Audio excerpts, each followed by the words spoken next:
Saturday morning coffee in my hand. Sun sliding across the kitchen tile, I opened my laptop like I always do and typed my own address into Marketplace just to peek at what houses around me were doing. And there it was, my gray brick 2-story, with the maple out front and the hoop by the garage. Listed for sale by owner-motivated seller. Photos from my backyard.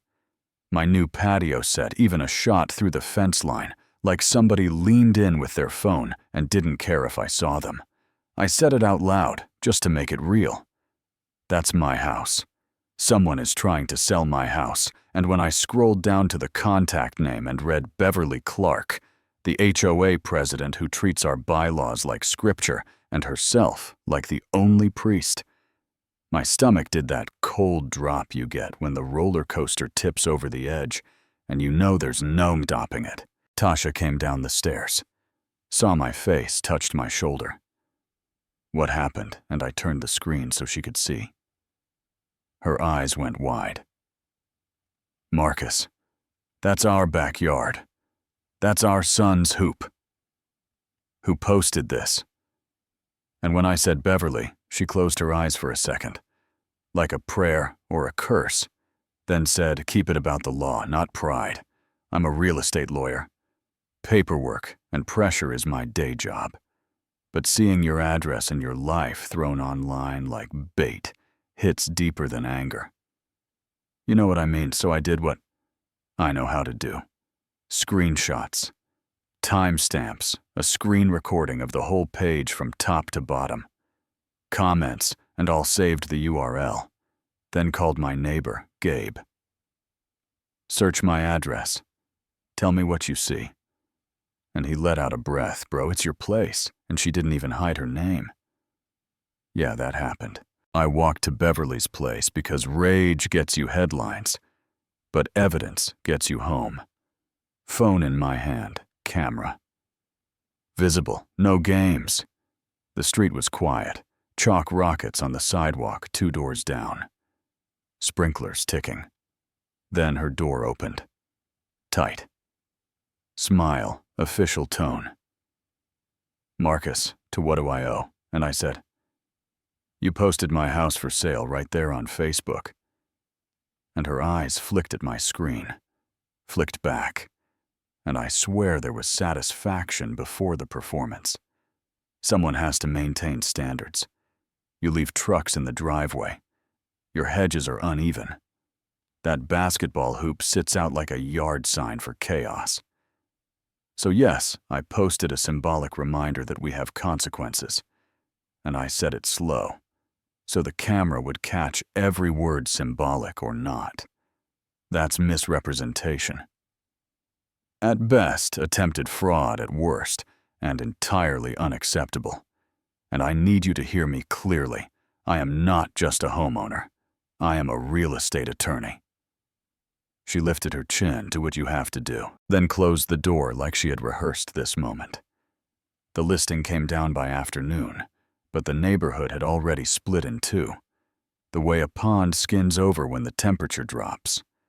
Some folks sent texts. I could sort by loyalty. Denise across the cul-de-sac. Wrote, I saw it live, unbelievable. Mark, who always sounds more bored than neighbor. Wrote, rules exist for a reason. Maybe if you complied, none of this would escalate. Complied like I was 16 and missed curfew, instead of a grown man with a deed and a mortgage. Mondays, a cruiser rolled to a stop in front of my driveway. Officers polite. We received a call about a disturbance. I said we weren't home. They made a note, drove off, and right then it clicked. Beverly didn't just want obedience, she wanted fear. Paper cuts, whispers, the slow grind that makes you doubt your own footprint on your own street. I laid my life on the dining table, the way I lay out a case at work. 30+ petty notices across 2 years. 2 years, half-inch grass. A guest parked near the curb on game night. The hoop by the garage, as if joy were contraband then.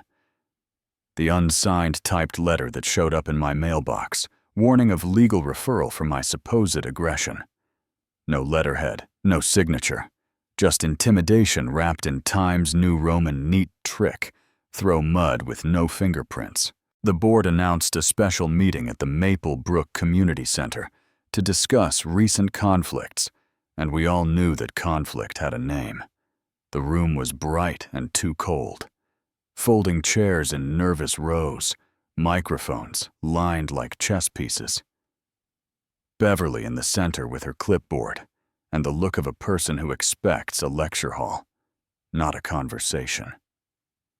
Richard Wu gave a speech about harmony. Then Beverly leaned to the mic. "We have a homeowner who refuses standards and records me without consent." And I stood. Steady voice. "If we're going to talk about recordings, let's be accurate. I recorded you.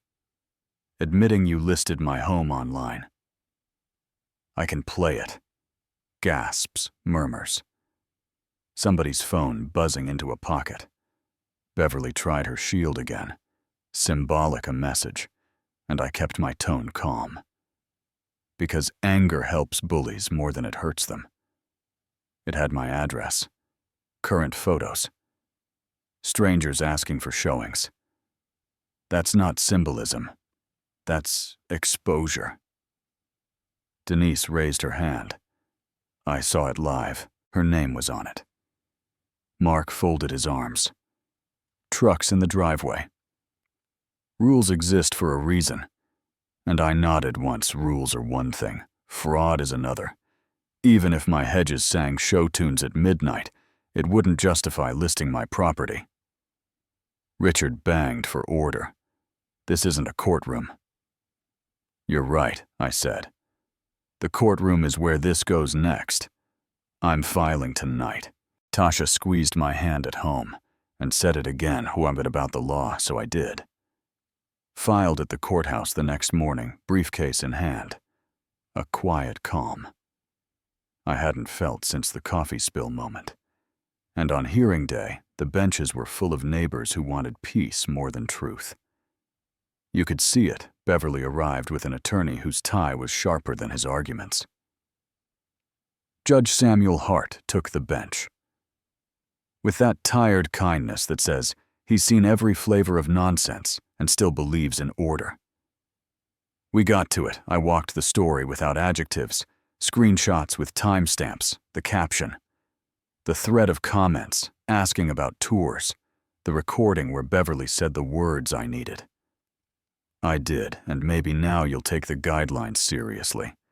The defense leapt up. Objection, unlawful. Recording, the judge didn't blink. Our state is one-party consent. The recording stands, proceed. So I did. I slid the stack of notices across, pointed to the unsigned intimidation memo, said the thing. The law actually says fraud doesn't require profit. It requires misrepresentation that creates risk. And that's exactly what this was. Neighbors testified. Denise plain and steady.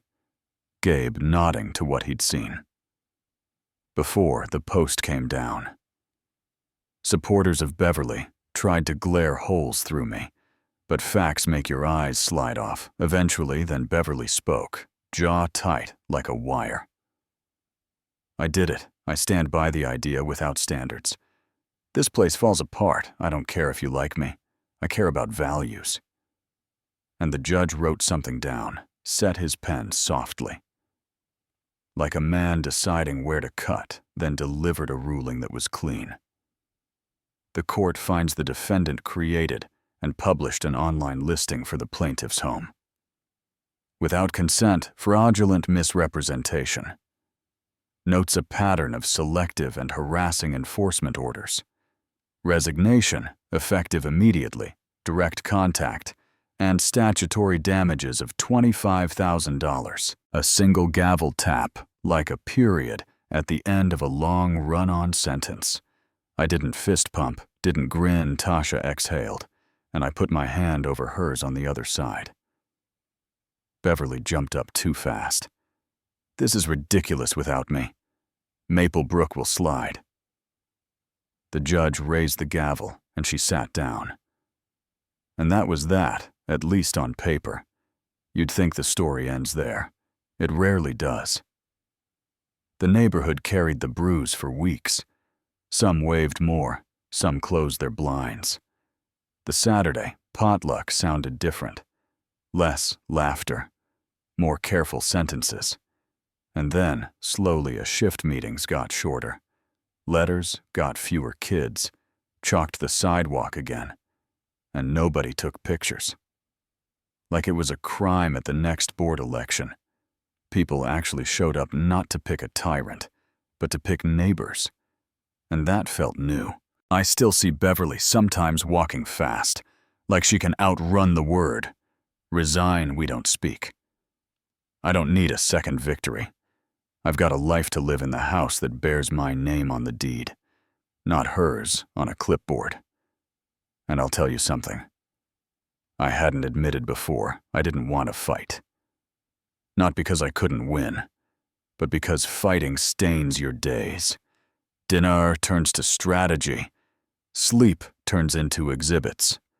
But when someone puts your address online and dares the world to knock, you stop worrying about stains and start protecting the foundation. You push back.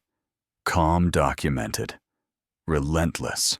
If you're listening and thinking about your own street, your own quiet morning, that turned into a battleground, here's what I learned. Rules can help strangers live close without losing their minds. But rules without fairness become weapons. And when a weapon is pointed at you, the right volume is not. Silence. It's your voice, steady and clear. It's neighbors who look you in the eye.